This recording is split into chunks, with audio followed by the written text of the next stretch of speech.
হিংস্র নেকড়ে আর আপনার আদুরে পোষা কুকুর। শুনতে অবিশ্বাস্য মনে হলেও এরা একই বংশের। 20,000 বছর আগে যে বন্য শিকারী বনের গভীরে আতঙ্ক ছড়াতো, আজ সেই আপনার ড্রয়িং রুমের সোফায় শুয়ে লেজ নাড়ছে। কিন্তু বন্য নেকড়ে কিভাবে মানুষের নিঃস্বার্থ বন্ধু হয়ে উঠল? কেনই বা আমরা এদের ছাড়া কিছু বুঝি না? মানুষের সাথে কুকুরের এই অবিশ্বাস্য প্রেমের নেপথ্যে লুকিয়ে আছে হাজার বছরের বিবর্তন আর বিজ্ঞানের এক জাদুকরী রহস্য।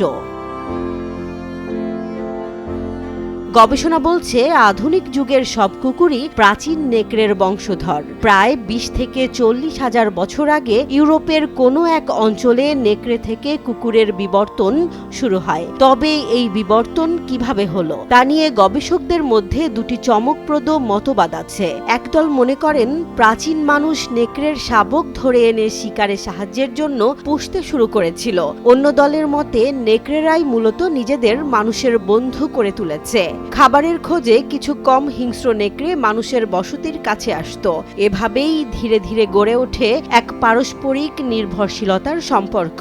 অক্সফোর্ড বিশ্ববিদ্যালয়ের অধ্যাপক গ্রেগার লারসন এই সম্পর্ককে দেখছেন একটি আকস্মিক বন্ধুত্ব হিসেবে। এটি কোনো পরিকল্পিত প্রজনন ছিল না, বরং ছিল টিকে থাকার লড়াই। মানুষের কাছে নেকড়েরা পেত নিরাপদ খাবার, আর বিনিময়ে তারা পাহারাদার হিসেবে মানুষকে দিত নিরাপত্তা। সময়ের সাথে সাথে এই শিকারী প্রাণীগুলো হয়ে ওঠে মানুষের সবচেয়ে বিশ্বস্ত সঙ্গী। আজ আমরা পৃথিবীতে শত শত জাতের কুকুর দেখি, যার নেপথ্যে কাজ করেছে হাজার বছর ধরে মানুষের করা নির্বাচিত প্রজনন। এক সময়ের পাহারাদার কুকুর আজ আমাদের পরিবারের অবিচ্ছেদ্য অংশ।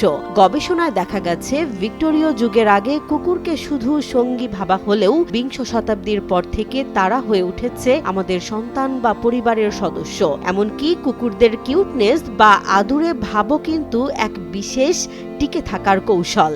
অ্যারিজোনা স্টেট বিশ্ববিদ্যালয়ের গবেষণা বলছে জন্মের 8 থেকে 12 সপ্তাহের মধ্যে কুকুরছানাদের কিউটনেস সবচেয়ে বেশি থাকে, ঠিক যখন তাদের বেঁচে থাকার জন্য মানুষের সাহায্যের সবচেয়ে বেশি প্রয়োজন হয়।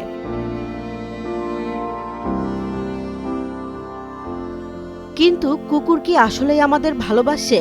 এমরি বিশ্ববিদ্যালয়ের নিউরোসায়েন্টিস্ট গ্রেগরি বার্নসের গবেষণা বলছে হ্যাঁ, অবশ্যই। এমআরআই পরীক্ষায় দেখা গেছে পরিচিত মানুষের গন্ধে কুকুরের মস্তিষ্কের সেই অংশটি সবচেয়ে বেশি সক্রিয় হয় যা ইতিবাচক প্রত্যাশা বা আনন্দের সাথে যুক্ত।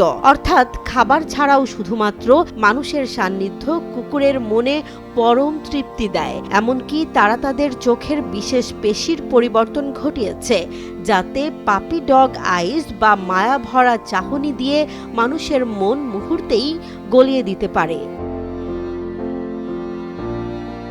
হাজার বছরের বিবর্তন আর টিকে থাকার লড়াইয়ে নেকড়ে থেকে কুকুর হওয়ার এই যাত্রা কেবল একটি প্রাণীদের বদলে যাওয়ার গল্প নয়, বরং এটি মানুষ ও প্রাণীর মধ্যে গড়ে ওঠা পৃথিবীর সবচেয়ে শক্তিশালী মানসিক বন্ধনের ইতিহাস। আজ তাই কুকুর কেবল একটি প্রাণী নয়, বরং প্রতিটি মানুষের এক আস্থার নাম। জেসমিন জাহান, নিউজ ডেস্ক, জনবাণী।